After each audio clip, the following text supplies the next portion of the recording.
Papa Francesco. Per 23 anni è stato cappellano del carcere di Secondigliano a Napoli. Da tempo poi segue progetti umanitari in Burundi, nel cuore dell'Africa.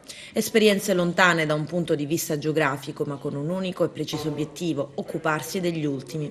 Don Raffaele Grimaldi è l'ispettore generale dei cappellani degli istituti penitenziari italiani.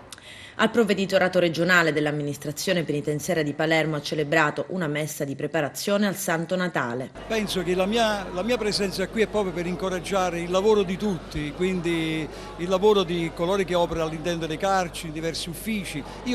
Sono venuto qui veramente con grande piacere perché sono l'ispettore generale dei cappellani delle carceri, però sono molto vicino alla polizia penitenziaria, a tutti gli ambienti dove si lavora in modo particolare per le nostre strutture penitenziarie. L'augurio che posso dare non soltanto a voi che state qui oggi e l'augurio a tutti è quello di accogliere quel Gesù che nasce per dare a ciascuno di noi forza, speranza e coraggio per costruire la civiltà dell'amore. Alla celebrazione eucaristica voluta dal provveditore regionale della Sicilia, Cinzia Calandrino, hanno partecipato i dirigenti degli uffici del PRAP, degli istituti penitenziari Pagliarello e Ucciardone con i rispettivi comandanti di reparto, il personale civile dell'amministrazione ed una rappresentanza dell'ANPE, Associazione Nazionale Polizia Penitenziaria.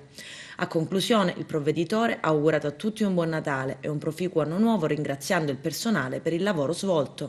E soprattutto un momento, per portare lo spirito del Natale, che è quello della condivisione, dell'aiuto reciproco tra tutti i colleghi per andare avanti, e fare andare avanti nel migliore dei modi questa complessa macchina, penitenziaria. È un momento di riflessione assolutamente importante per tutti, credenti e non credenti, e ringrazio Don Raffaele che ha voluto onorarci e farci questo grande regalo.